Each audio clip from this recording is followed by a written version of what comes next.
سبحان اللہ۔ اس میں حضور فرماتے ہیں لوگوں، جس طرح کسی شخص کے گھر کے دروازے سے نہر گزرتی ہو، وہ روزانہ اس نہر میں دن میں 5 مرتبہ نہائے تو اس کے جسم پہ کوئی میل کچیل باقی نہیں رہے گی، اسی طرح 5 نمازیں پڑھنے والا شخص وہ گناہوں سے پاک کر دیا جاتا ہے۔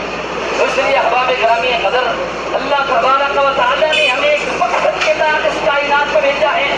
یہ دنیا عارضی ہے،